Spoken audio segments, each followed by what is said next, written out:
standing right in front of the speaker. That'll work. Okay.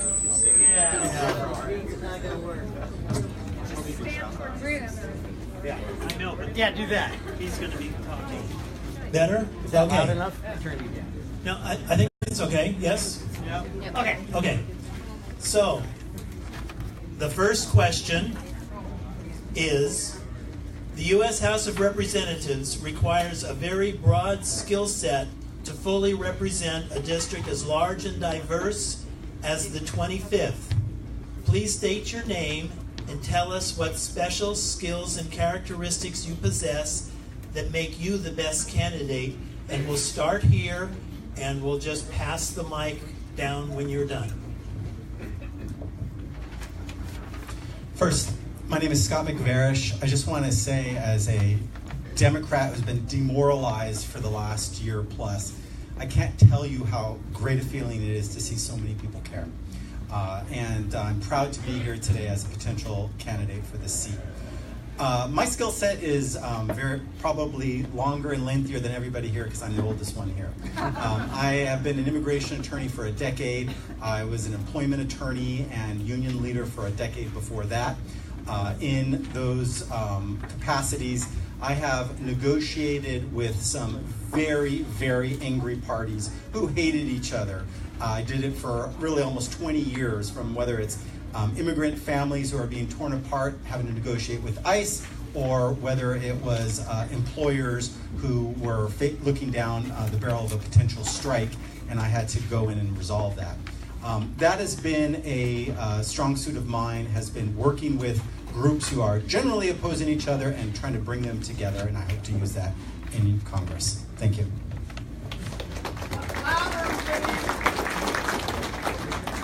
Hi everybody, I'm Katie Hill. Thanks so much for being here. This is really an amazing turnout, and we're I don't want to steal this from Brian, but we're hoping that the fire department doesn't shut us down. Anyway, so before I decided to run for Congress, I was the executive director of PATH, People Assisting the Homeless, which is the largest homeless services provider in California. I helped the organization grow from a $5 million a year local LA-based group to now one that works all across the state of California, has a $50 million a year annual budget, 400 staff. So I have the organizational leadership experience. I have the experience actually serving our community. I've overseen hundreds of millions of dollars in government contracts, not only for my own organization, but for the County of Los Angeles and federal funding, state and local funding. And I think most importantly, I've helped to develop and implement major policy, including Prop HHH and Measure H here in LA, and I helped to, in LA County, and I also helped to implement the ACA, the Medicaid expansion, helping 13.5 million Californians get health care for the first time. So I can bring that expertise to Washington, and I'm so excited to. Thank you so much.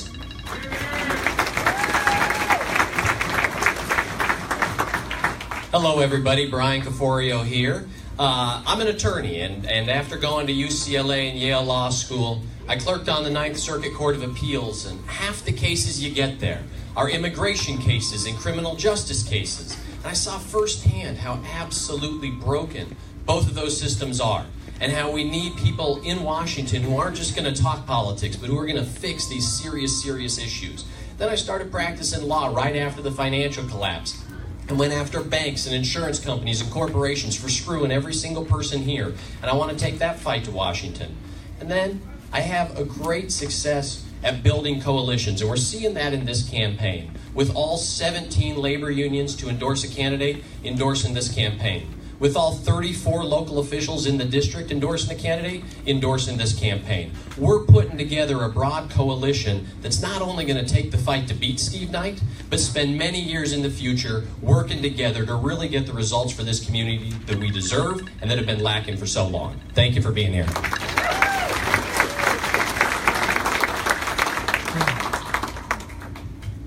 Hi everybody, my name is Michael Masterman Smith. I'm a cancer biologist and pharmacologist. The reason I'm here and the reason I think that I can help in getting the Democrats to win in the fall, as well as solve our healthcare problems, is I'm a pharmacologist and I'm a drug developer, and I work on really, really, really tough diseases. The drugs aren't getting any cheaper. Our insurance premiums are going to start going up. We haven't resolved a number of different issues that we now have on the table, like the opioid epidemic. We don't have a plan for that. And my the most significant thing that I can bring is that in order for us to get to universal health care, listen, these are the numbers that we're going to have to get to. We're going to have to get to 30%. So in order to get to 30% reduction in our healthcare costs so that we can have single-payer healthcare, we have to get people off the drugs that shouldn't be on them. We have to come up with better treatments that are cheaper, and we have to integrate things like a federal medical cannabis program that will allow us, as an alternative to our opioid epidemic, and thank you very much. My skill set.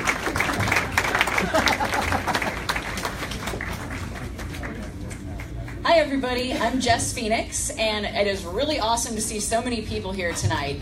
This is what democracy looks like. Yeah. And, you may know me as a volcano scientist, which is a really unique skill set for Congress. I'm usually first in, last out, so it makes sense I'm going last. But I also am the founder of Blueprint Earth, which is an environmental science research and education nonprofit that works here in LA. We teach science and we protect the environment from elementary school all the way up to college kids. And in addition to that, I've worked retail, I've worked for a state government, state of Arizona, for a couple of years. My parents were FBI agents, so I've actually been steeped in the government from a very young age. And I occasionally do TV shows communicating science and the importance of the world around us and learning about it and conducting research that will further our society. I do that for Discovery Channel and Science Channel. But that is my main skill I want to bring to you. Creative problem solving and communication. Because what good is all of this work we're doing if we can't talk to each other? That's why I'm here. Thank you very much. Well, you all wondered why politicians learn to talk so fast. It's because of events like this. Yes. So It's so short. question number 2 is going to be for Katie first, and then we're going to go down, and then you'll be last. So, question number 2. Given the number of mass shootings in the last decade, what is your position on gun control? How would you, as a representative, counteract the NRA's influence on gun control legislation? All right, thank you. We have an epidemic of gun violence in this country. It's undeniable. An experience with gun violence is actually what changed my career from becoming a nurse to becoming somebody who worked on the social issues in the nonprofit sector. So I know firsthand from being the daughter of a police officer and an emergency room nurse exactly the kind of effects that gun violence can have on our communities.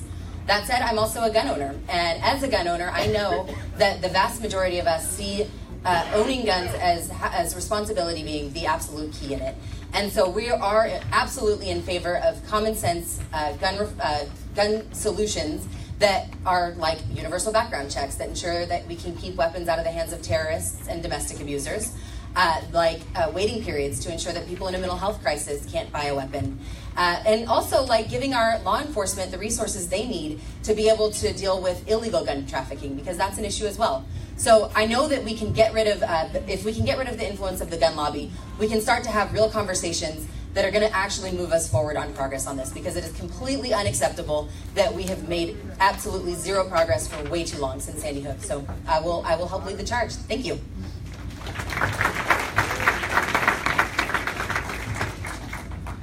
Yeah, I'm sure I'm not the only one in this room who is absolutely sick about reading every morning when we wake up. It seems like another shooting, another terrorist attack. This one in Kentucky this week that barely got any coverage because we're so numb to it. A school shooting, 2 15-year-old kids, and it's on the news for a few minutes. I mean, it's sickening, and we need to start having officials who will stand up to the corporate gun lobby and who will actually make a difference with universal background checks, banning assault weapons, getting rid of bump stocks. I mean, we have a representative here, Steve Knight. We all remember the wildfires that just broke out. Instead of flying home to help people as our community was on fire, he stayed back in Washington, D.C. to vote for that BS concealed carry reciprocity bill that's putting all of us at risk if it were to go through. That is sick. And we need people who recognize that we need to keep our communities safe, start saving lives, and get to work. And I'm going to do that.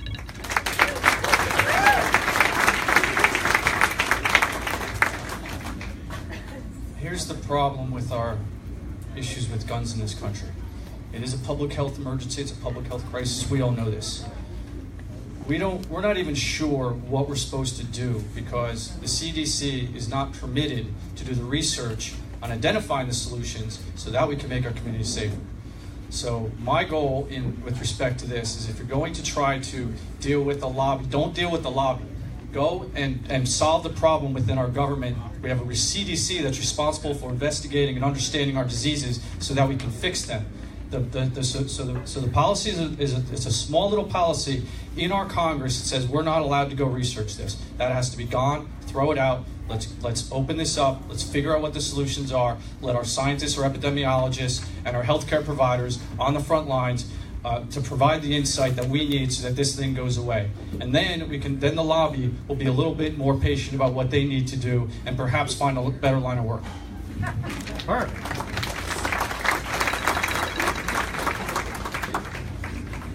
All right, some of you may have heard me say this before, so apologies, but I was 17 and I was a student in Littleton, Colorado when the Columbine shootings happened. My boyfriend at the time went to Columbine.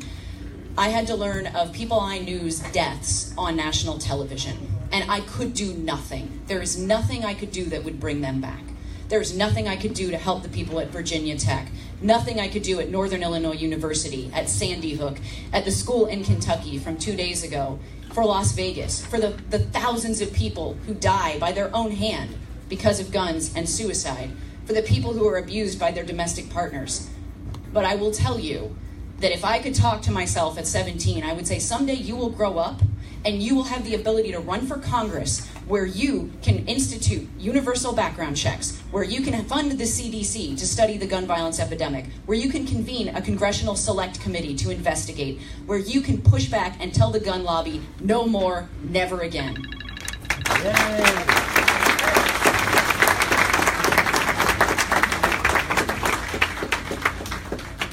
The gun issue is just another area where Republicans are at their worst in terms of hypocrisy. Republicans love to look at the Constitution and say, well, what did our founding fathers mean by the words they wrote? Well, arms, the right to bear arms, defined 200 plus years ago, was the right to carry a single shot musket. So I am definitely in favor of people being able to carry single shot muskets. Past that, I'm pretty strict on gun control. But the real difficult part of this question was, what are you going to do to counteract the influence of the gun lobby? Well, the gun lobby is really just gun manufacturers who are looking to make a profit by increasing demand for guns. That's what the gun lobby is. And it gets down to campaign finance reform. Nothing more important. Thank you. I started a group called Common Sense Democracy, and I'm hoping tonight, when I have more than 5 seconds left, to talk to you about exactly how we are going to end the campaign finance debacle we have in the United States, starting with the gun lobby. Thank you.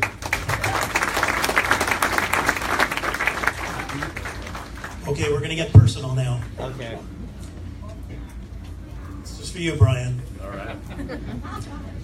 What mistake in your life was your greatest learning experience, and how will you apply the lesson learned to your activities in Congress?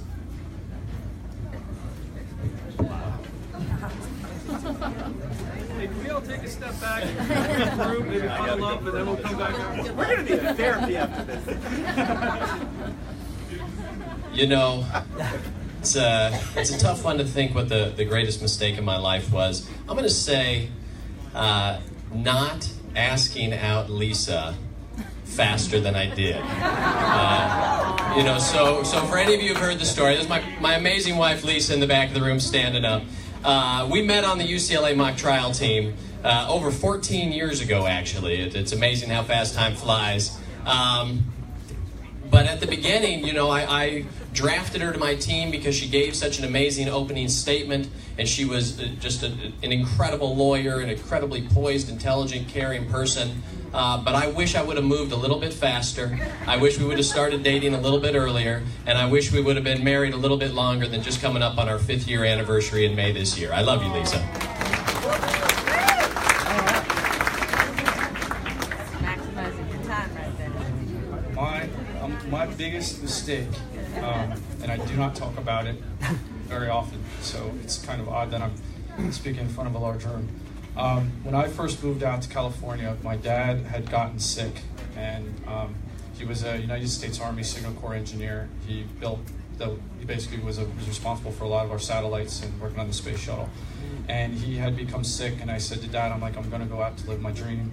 I've got to go now. And I was, in a sense, I was running away. He died when I was out here because I was too busy working, and I was trying to just do that, and it had a grave effect. First, it led me to say I have to go do something important with my life because that was so impactful, and I barely committed my life after that to living in his, honoring his memory and continuing on. And that's really how I ended up in cancer research, because I just had to go solve a horrible problem that he had worked on when he was younger, and I did the same thing. And so the solution, and I'm taking 10 seconds here, is that this led me to do what I'm doing now and allowing someone like myself to say, I'm going to run for Congress, I'm going to fight the system, I'm going to do everything that I need to do to make this country better in his honor and his memory. All right.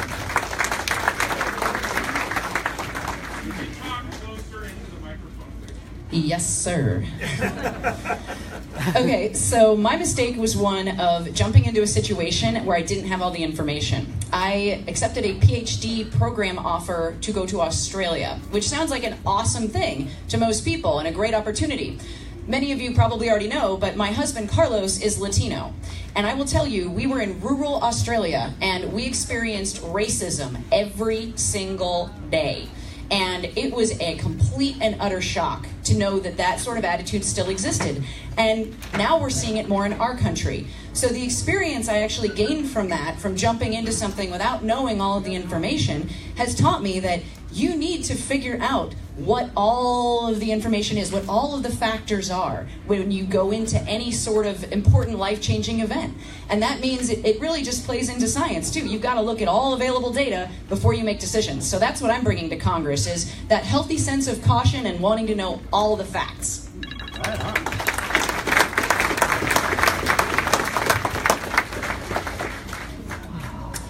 So I guess my biggest mistake occurred when I was 19, and it's kind of guided my life ever since then.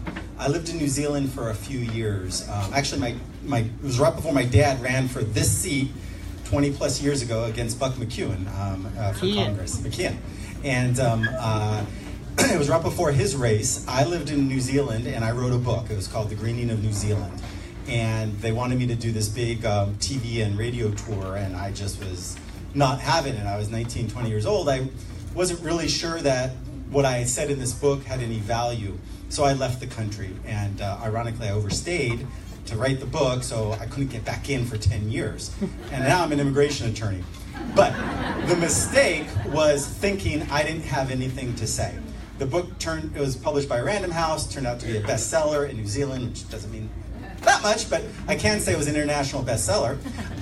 But ultimately, now I trust when I think of something that maybe my voice matters just as your voice matters too. So we're here to hear ideas from you and from everyone here. Thank you.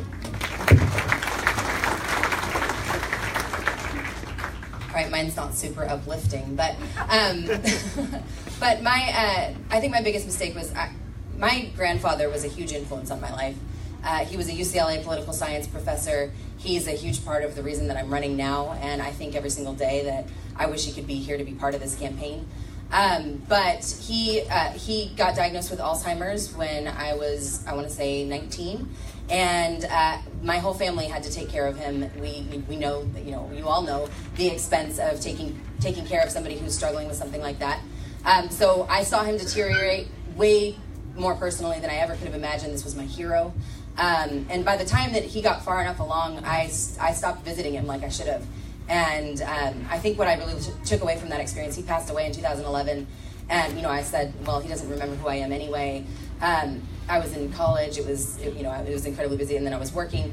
But what I took away from it is you have to treasure every single moment that you have with the people that you love. Also, we have to deal with the fact that we have an aging population, and we need to have solutions for people to take care of their families, and we need a cure for Alzheimer's. So. So this is where I mix it up. I tried to explain to Adele what I was going to do, and she said, just do it. And so we're going to start now with Jess, and we're going to go the other direction. It's not that confusing. But coincidentally, Jess will like this question, I'm sure. What needs to occur before we can bring our diverse communities together, given the current discourse on DACA, immigration policy, and race relations? How do you see your role in that change? Trying not to knock the chair over. My entire side of my in-laws' side of the family is Latino, and hablo español porque mi madre era profesora de español. So my mom was a Spanish teacher. I learned Spanish when I was a kid. And so I think that one of the big things we need to do, again, touches on communication. And it doesn't just go for speaking to our Latino neighbors. It actually goes with speaking with all of our immigrant communities, because immigrants are not just from Spanish-speaking countries. It is a problem that affects people from Europe, from Africa, from Asia. It's global. And I think that we need to be conversing not just with people who are on the same side as us. We have to talk across the aisle. And bipartisan reform is the only kind of reform that is lasting. We also have to stand on our principles. And right now, Donald Trump is blackballing basically the immigration process. And he is trying to hard push this through and say that we're going to get a wall, whether you want it or not. Well, now they're hedging on that, but they're trying to rebrand it and take credit. We cannot allow them to do that. As Democrats, we have to stand firm in our principles and talk to each other.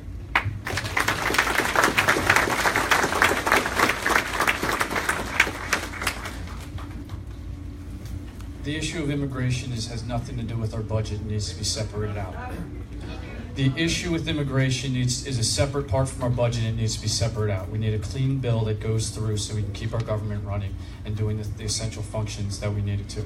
With regards to DACA, we're stronger when we have humanity, and we're prouder when we have humanity. And that's what has to be communicated to the other aisle, and understanding that we're really all in this together. We always have been all in this together. We're all immigrants. And this is something that is going to bring us together, and hopefully we can get some reason to this solution, to these problems that we have. DACA needs to be a permanent thing. We need to be taking care of each other. These are children. We do not target children. And that's how we go. And that's something where we can begin to get the other side to understand that. And then from there, we can work on larger immigration problems, and hopefully, just with the nature of with the nature of humanity, we can bring the other side to us, and we can move forward together.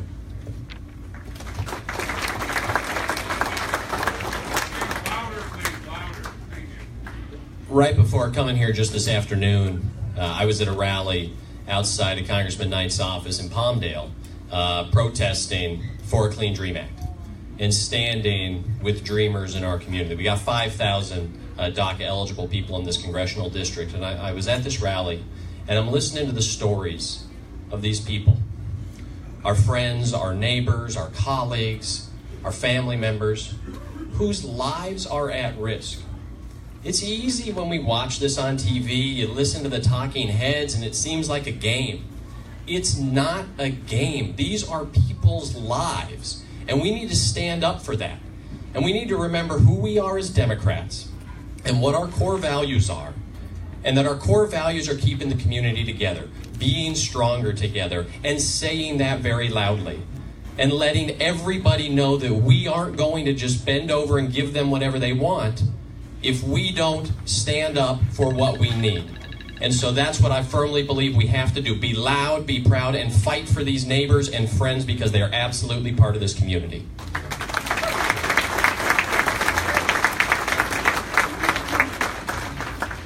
So I think there's really two parts to this question. The first has to do with DACA. And first things first, we have to pass a Clean Dream Act, period. No question about it. But the longer term question, and I think in a lot of ways what we really need to be thinking about, is how do we get past this divisiveness? How do we start to bring communities together? I come from a mixed family on many different fronts. My husband is half Mexican. My brother-in-law is an African American. My dad is a Republican. My mom's a Democrat. And the truth is, we can. When we start to know each other as community members, as family members, as our neighbors, the people that we take our kids to school with, you can't dispute the humanity that exists. You can't dispute the fact that this is a person who deserves not only to stay in this country, but to live and be part of our community. So I think that we have to go back to really telling those stories, really connecting as human beings on every single front, have to avoid the temptation to back up into our corners and scream at the other side, because if we do that, we are in huge danger of prolonging this divisiveness that has gotten our country to where it is today. So I know I can help with that, and I look forward to doing so.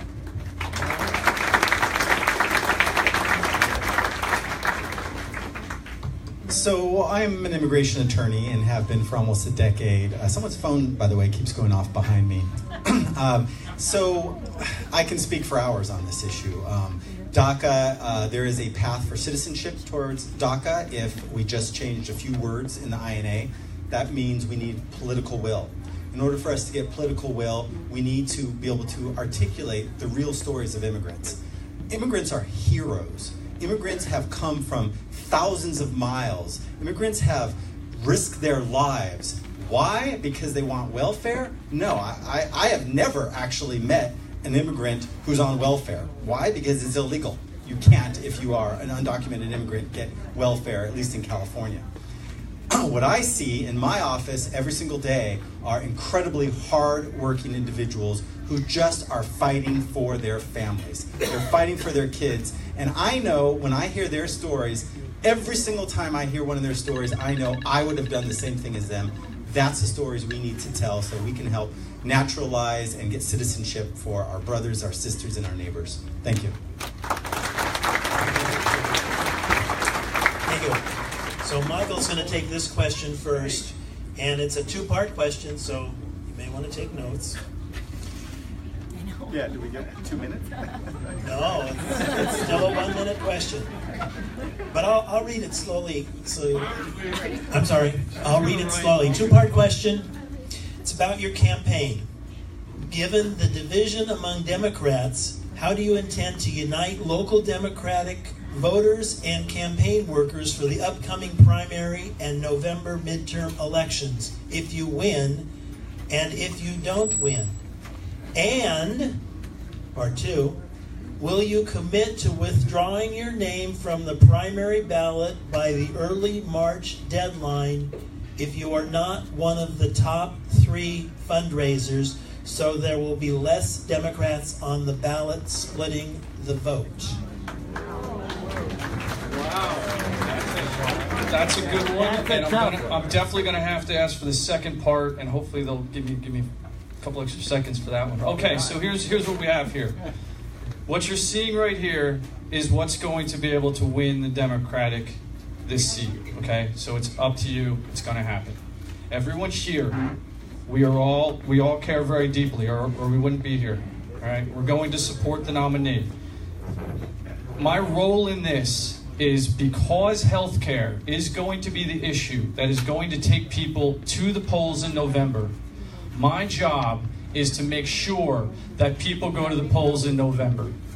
Whoever is up here, whether it be me or someone else, I'm going to support that, and I'm going to stump on it. I'm going to be like, this is the healthcare candidate because I'm with them. So this is what we have, right? And I'm not pointing to, sorry, I'm pointing this way. But this is whoever is up here and whoever is going to be going forward, we're going to be behind him. We're going to be behind him. Him or her, okay? Now time's up, and I didn't get to the second question. But will I leave the primary? I don't think this is about winning on fundraising, because the Democrats are winning without money right now.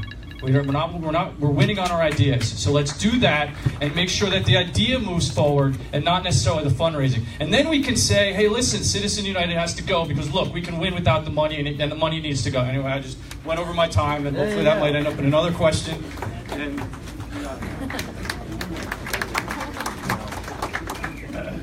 This is really exciting. It's exciting to have this many people engaged in the process this early.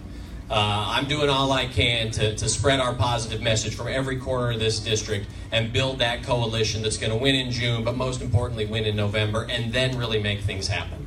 And that's why I'm thrilled and proud that all 17 labor unions to endorse a Democrat are already supporting us, that every Democratic club in this district that's endorsed a candidate has already endorsed us, that we've got 2 field offices open and more than 1,000 volunteers signed up. that we got all 34 local officials in this district to endorse a Democrat, have endorsed us. So we're going to keep building that coalition. We're going to keep spreading it, and we're going to be fighting against Aliso Canyon and Chiquita Canyon and for Whitaker Burmine. We're going to spread that message all across. But no, I don't think anybody should drop out based on fundraising. This is democracy. We need to get out there, spread your message. Whether you have $1 or $1 million, spread that message. Talk about what makes us Democrats. Talk about why we're better than the other side. And the best person is going to get through, and then we can work together to get a real bad guy out.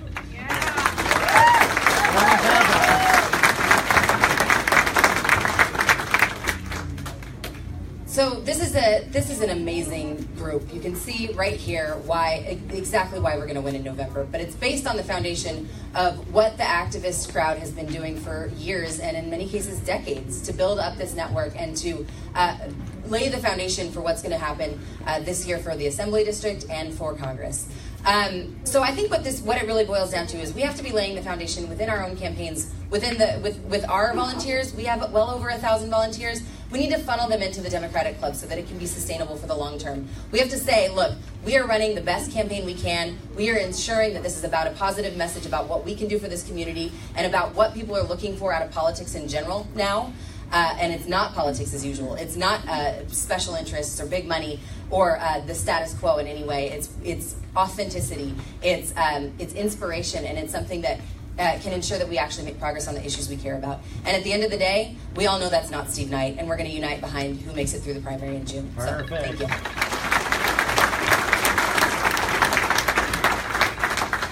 I definitely pledge to support anyone who is a Democrat and who wins in June, 100%. To me, the Hillary versus Bernie debate is a false debate within the Democratic Party. We have to be in favor of civil rights. We have to be in favor of economic justice. Those are two parts of the Democratic Party soul. I'm in favor of both of those, and which is probably why I worked first on Sanders' campaign and then on Hillary Clinton's campaign. In terms of dropping out for the fundraising, at first I thought the question was, if you are in the top 3 fundraisers, will you drop out? Because as Democrats, that's the right question. How is it that we want to elect the most prolific fundraiser, and then they get to Washington, D.C., and they don't want campaign finance? We're like, what do you mean you don't want campaign finance? Well, of course, if you're raising $1 million per campaign, you've got a competitive advantage over your colleagues who are not raising $1 million. This isn't to slight anyone here in particular necessarily, but don't expect that person to go to DC and be your champion to fight Citizens United. I, however, will be your champion to fight Citizens United. Thank you.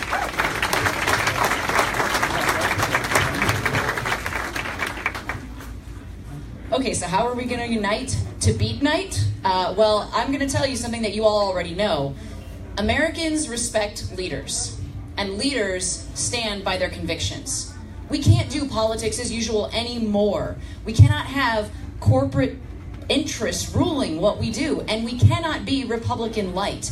We have to set what our ideals are.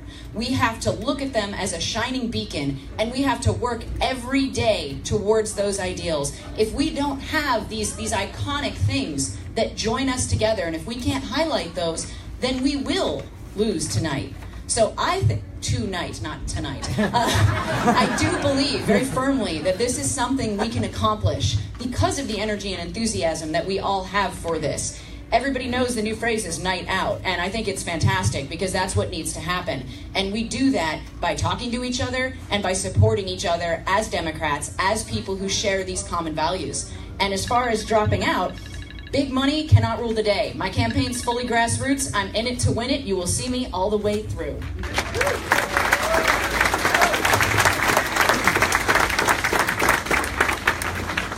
Next question for Brian. In light of the Me Too movement and the administration's attack on women's reproductive rights, if elected, what will you do to address women's issues? How many people here were at the Women's March this weekend? It's awesome. What really brought Lisa and me out of the despair after November 2016 was going to the first Women's March and standing there with 800,000 people in peaceful solidarity saying we're better than this, that's not who we are. And it was so amazing that a year later, there were still 500, 600,000 people just at the LA March standing together and saying, women's rights are human rights. We are going to keep pushing until we can get there. You know, we need to have paycheck fairness. We need to have equal pay for equal work. I'll co-sponsor that on day one. We need to make absolutely certain that every single woman can decide for herself when and whether to start a family or work a job. We need to make sure we are promoting women in positions of leadership, both in private industry and government. I'm proud to have a woman-powered campaign. My campaign manager is a woman, Nicole. My field director is Karen Diaz. We need to make sure that we are always having family-friendly policies, pro-woman policies, and taking this country back from a real scumbag.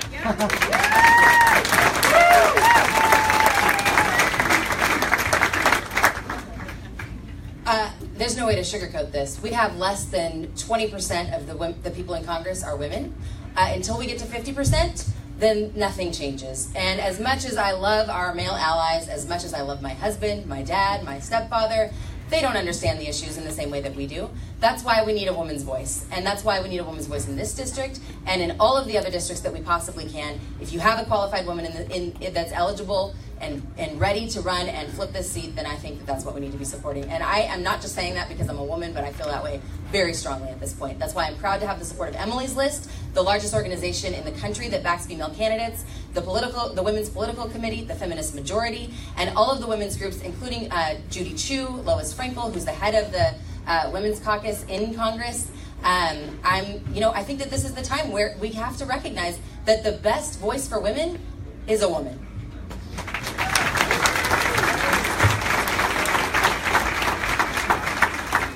Very well said. I actually agree with what she's saying.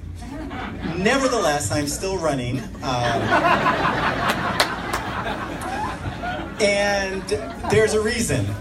The Me Too movement was really so important at this moment in time more than ever because of who we have in the White House, because of President Trump. Because we have a sexual predator and most likely a rapist in the White House, and there's a huge segment of America that's okay with that. That man must be impeached. He must be impeached. He must be impeached. And that is really why I am running. From day one, I will be pushing for impeachment. Before day one, I will be pushing for impeachment. When I started Common Sense Democracy and our podcast, The Daily Trump, Your Daily Trump, feel free to listen to that. It will only cost you $1. It was so that we could support impeaching Trump, and that's what I support every moment. Me Too, to get rid of President Trump.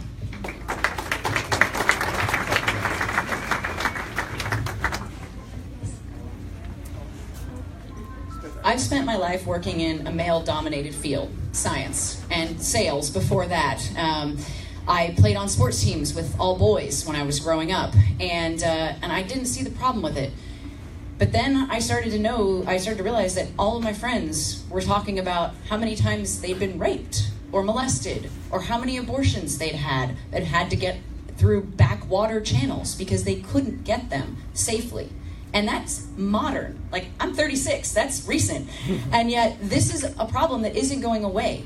We have just a serious problem in our country with treating women in an equitable fashion. And I say this as a member of the LGBTQ community. I identify as queer, and I have been in same-gender relationships where healthcare isn't available to us either.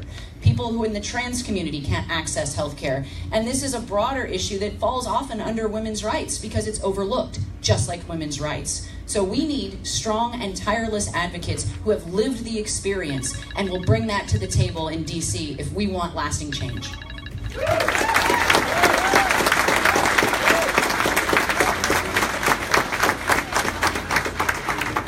I'm going to start with a humorous little thing that's not at your expense, but I work in a women-dominated field, pediatrics.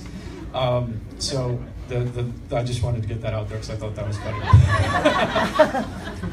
So what's going to happen in the next within the very near future, and the next Congress is going to be dealing with the fact that we're 2 states away from the Equal Rights Amendment being passed. Those 2 states come and everything changes. Everything. We get to write the laws we want to write. We get to do every single thing that we all want to do as Democrats and get it done and get it and put it in codicil and take it to the next generations. And this is where we're at in history. So let's think about that, and then we can get all these things and everything comes. That's the fundamental, that is the stumbling block. The Equal Rights Amendment allows all these things to happen. Now we also have issues with the fact that there is a religious freedom office in the Department of Health and Human Services right now. That itself has to go away, because that's going to be the problem that we're going to run into with freedom of choice, with our ability to provide cancer care, women's screenings. All that has to do with that office right there. So that's where I'm going to start, by removing that office and moving on.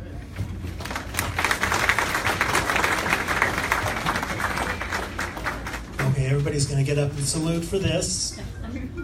According to one report, the cost to the United States of post 9/11 wars will total more than $5.6 trillion by the end of fiscal year 2018, costing the average American taxpayer more than $23,000 since 2001. Please explain your stand on military spending and foreign relations. In 1 minute. Right. Great. So I come from a long line of people who have served in the military. Every generation of my family served in the military, going back to the Revolutionary War. So I respect our servicemen and women more than you could possibly imagine. I also, through my career at PATH, have helped thousands of veterans living on our streets move into permanent homes, which is exactly why we have to address the problem of military spending, and we have to stop getting involved in conflicts across the world that we shouldn't be involved in. And what it boils down to is we cannot go into these kinds of conflicts without having a plan of how we're going to stay involved for the rebuilding process, for how we're going to actually get out so that we don't end up in a situation like Iraq or Afghanistan where we're still there spending all of that money and putting men and women's lives at risk. I think, just generally speaking, I'm a huge proponent of peace and diplomacy, and that's the direction that we need to head as a country again.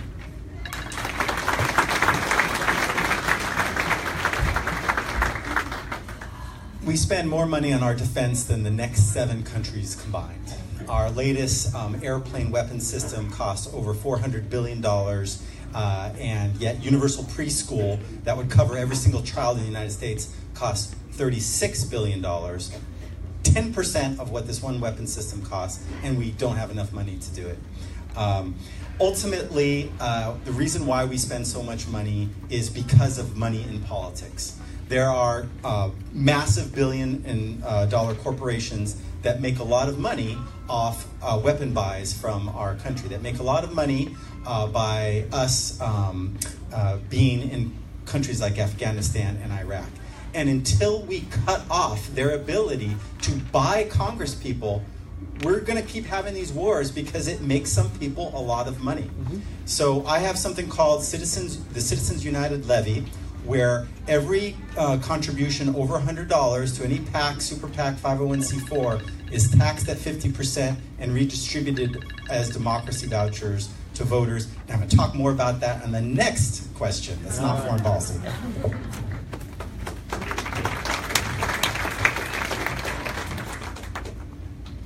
So I think we all are here because we're Democrats and we realize the military-industrial complex is a problem. That's something that we've talked about for a while.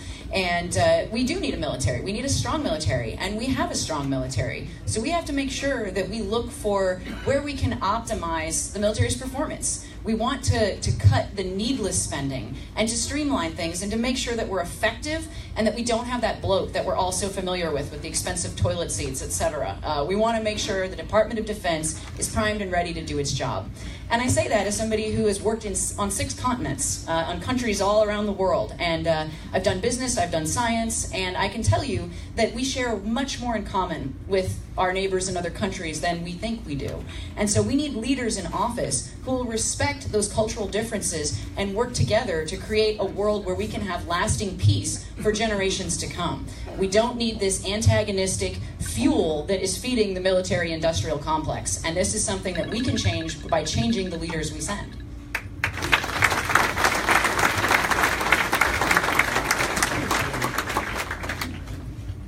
I grew up, as I said, my dad was a satellite communications engineer. Louder, please. My dad, when I grew up, my dad at the dinner table, my dad was a satellite communications engineer. So when things went bad in the world, the next day he was pounding on the kitchen table saying, this went wrong, we should have done that, we told him to do that. He was a war planner in Vietnam, he was brought back for Gulf Storm, he had neurodegenerative disease and he couldn't help the Army in that cause. What we're dealing with here is that, yes, I consider myself a national security Democrat, and I think we need to own that as Democrats. We have the ability to be smarter, tougher, and righteous about when we design our weapon systems and what we do and what we don't do. There's a lot of little minor things that need to go in order for it to have a fighting force that is well equipped and does its job properly. It can be done when there's individuals in Congress who can look at the details and say, no, that weapon system, but you know what? This system here is going to end up becoming the satellites that get launched and are above, as you've seen before. The satellites we saw were from, and the satellite phones that they're trying to develop were developed by the Army 40 years ago. So that's an important component, and Democrats should own national security, and they should own their responsibility for the defense of this nation.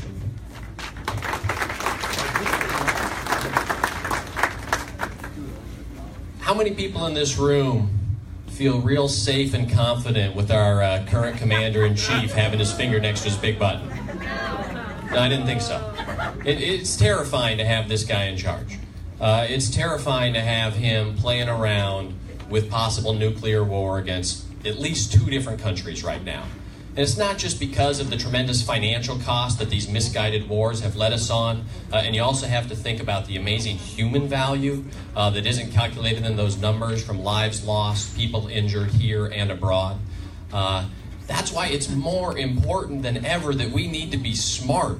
We need to be building up our allies and cooperating with them and spreading the effort of keeping peace. We need to be investing in diplomacy and making sure that we are finding smarter solutions, because a very small investment through the State Department in diplomacy can pay dividends in saving lives, in keeping, expensive, fruitless wars away. And so we need to focus on that. Go through the State Department and keep this world safe away from this president. Okay, we're going to change directions again. So we're going to start with Scott. We're going to go this way. We would like you to name your 3 most important endorsers, individuals or organizations, and tell us why they are important to you and to your campaign, and what will you do to elevate your campaign.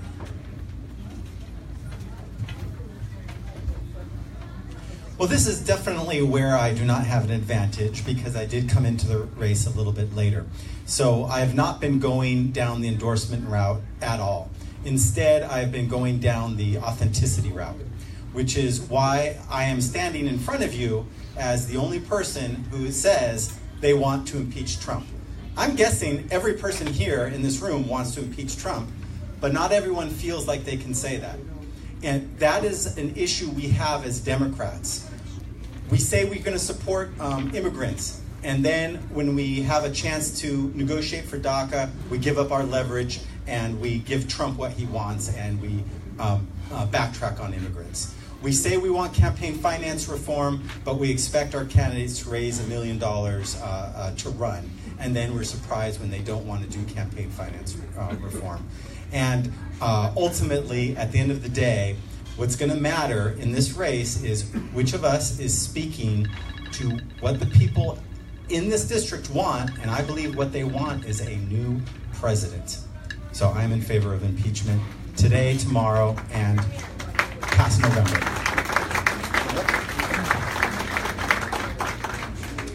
All right. I mentioned some of the groups that we have endorsing us earlier. Emily's List is a huge one, of course, because it brings your profile to the national attention.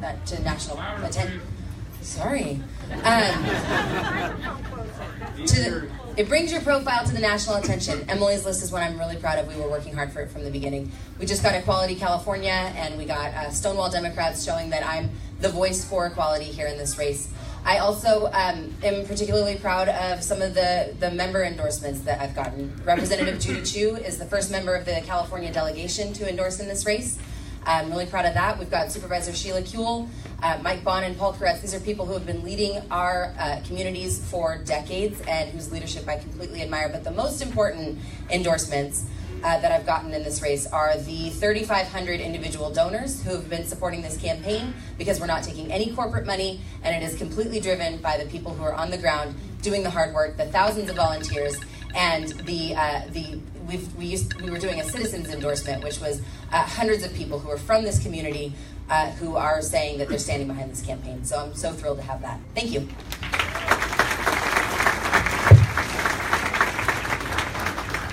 You know, the only endorsement that really matters is going to be the voice of the people in June and November. But if you have to look at them, I'm particularly proud that the national nurses have endorsed this campaign. For those of you who know, they are the organization most leading the charge for Medicare for All. And I am very proud that they have decided to stand with me as we spread that message throughout that district. We cannot let Trump care and Steve Knight's votes to take health care away from everybody be our direction. So I'm proud to stand with them as we fight for Medicare for all for every single person. I'm proud of the other 16 labor unions who have endorsed this campaign, because I truly believe that we as Democrats need to stand up, fight for, and speak for working men and women, not corporations, not banks, but working men and women throughout this district who are coming together and saying we deserve better. And then I'm particularly proud to be endorsed by a person in this room who pretty much all of you should love if you don't know her already, and that's Christy Smith, who's running for Assembly right here, who is going to take the 38th district. And I'm really thrilled to stand with her as we spread this message throughout this district and make sure we flip this inside, up and down the ballot to turn this blue. Thank you.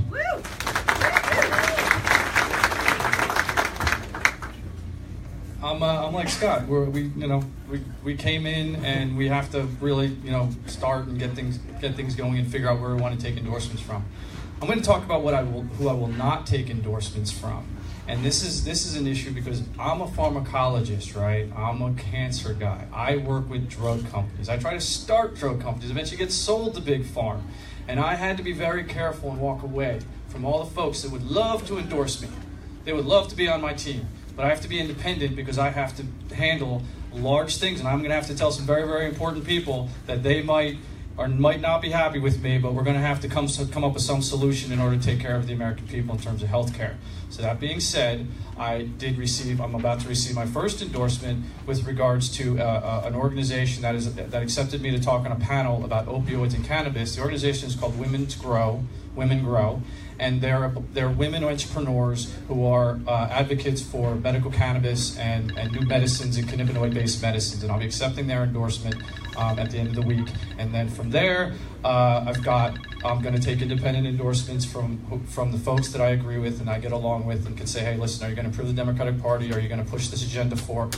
Are you not going to turn on us and say you need to do what I tell you to do because I endorsed you? So thank you. Sorry.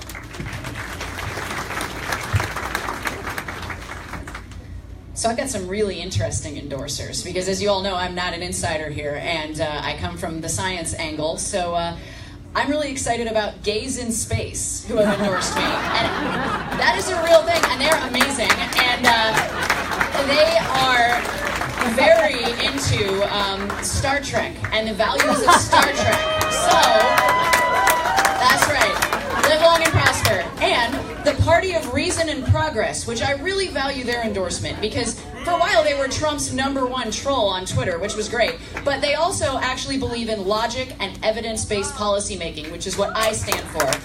And then, of course, I got the endorsement from Free Thought Equality Fund, which is fantastic because they work on humanism and treating each other as people, first and foremost. So that meant a lot to me. And then I've had a lot of celebrity endorsements too, but I don't want to talk about that because the thing that really matters to me is the fact that I've had nearly 5,000 individual campaign contributions, and we were able to raise over $100,000 in 10 days last quarter. So that's where our campaign is powered, real people.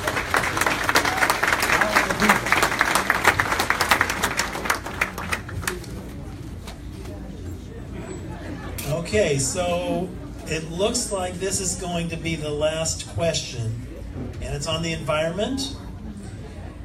There are many environmental issues facing our district and our nation. What have you done to address a specific environmental concern? All right. So my career obviously has not touched on the environment tremendously, but here just in the last year since I've been working on this campaign, I was testifying to ensure that Chiquita Canyon expansion didn't happen. I actually went against many of the supervisors that were. Sorry, I'm confused. Someone's pointing at something. But anyway, so I went against many of the people who I've worked with on the issue of homelessness, the Board of Supervisors, on the issue of Chiquita Canyon here locally. I think that's something, the environment is something that drew me originally. I was first interested in politics around the issue of saving the rainforests when I was in like 3rd or 4th grade. So I'm not going to pretend like I'm like, Jess in terms of the environment and have that kind of expertise, but I will be a strong ally always in Congress and for this community.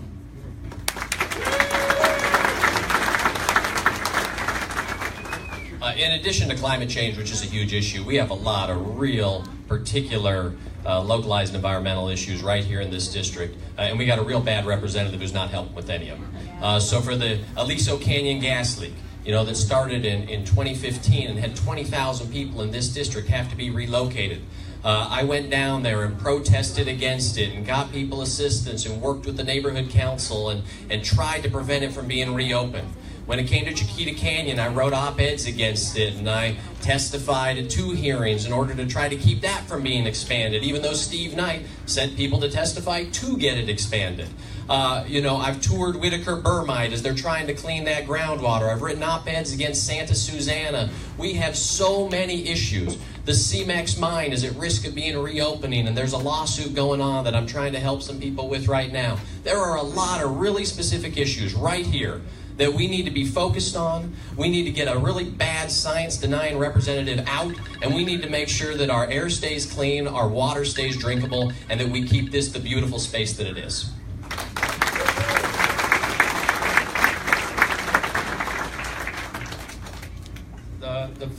My first act on behalf of the district was to provide testimony on Santa Susana regarding as a health advocate. What happened, if anyone knows, in September, they decided that they're not going to clean up Santa Susana, and this lawsuit was filed, and this whole massive project that was supposed to be the complete remediation back to residential standards has been gone. It's gone. So I provided testimony, and I said I'm going to be paying attention here. We're going to be looking at our cancer. We've got a cancer cluster that we need to take care of. And we have to pay attention to these things. On top of that, when it comes down to environment, the United States had $300 billion in climate change related costs last year. We're now just going to start to get into the health effects of those costs. So if we were to treat our issues with environment and and bringing the other side onto us, it's going to be after health effects, because they're going to get sick too when we don't address the issues of climate change.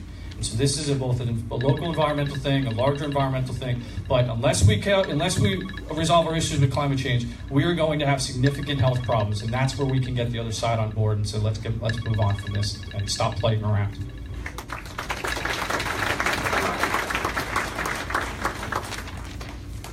Who is totally sick of our elected officials going, well, I'm not a scientist, but, okay, so I am a scientist, and climate change is real, there is no planet B, and I have dedicated my career to founding and running an environmental science research organization that teaches kids, the next generation, how to do science. And I know the threats to our environment are going to impact our entire country and the world, because climate change is a threat multiplier. It is a national security issue. It exacerbates every single challenge we're facing now around food security, around immigration, around terrorism. And if we don't have politicians in office who are more than just politicians, who understand science and value it, our environment is not going to be left for the next generations. And I know, and I know you all know, that without a healthy planet, we have no future. So let's protect our environment. I've made it my life's work, and we need to take that to Congress.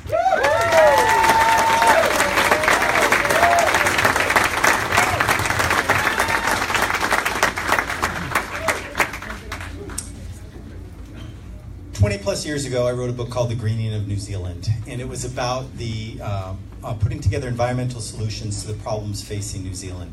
I have been involved in environmental issues my entire life. I was credited with being one of the Eagle Mountain Five that stopped the world's largest proposed landfill from being put right next to Joshua Tree about 15 years ago. Me, the Sharpedes, and the Romans. I've testified on the Sunshine Canyon expansion, but ultimately, none of it matters. None of it matters our position on environment or on equality rights or anything until we deal with the fact that Republicans have hijacked our democracy. They have brought in unbelievable amounts of money. They have then gerrymandered districts so that in Florida, in Virginia, where we thought we just won this big victory, 55% of Virginians voted for Democrats, and Republicans still retain their majority of 51 to 49. That's what we need to deal with. That will be my focus in Congress, so that then later we can save the environment. Thank you.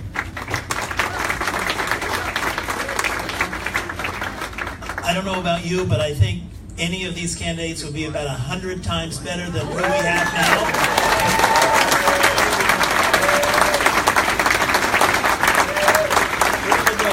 Adele, where did you go? You were going to say something? Just to thank the panel, and as Bruce just said, we are so proud of all of you. We're so glad to call ourselves Democrats. Good luck to all of you, and I'm going to turn the mic over to Patty. But please join me again in a great applause for the candidates. Thank you.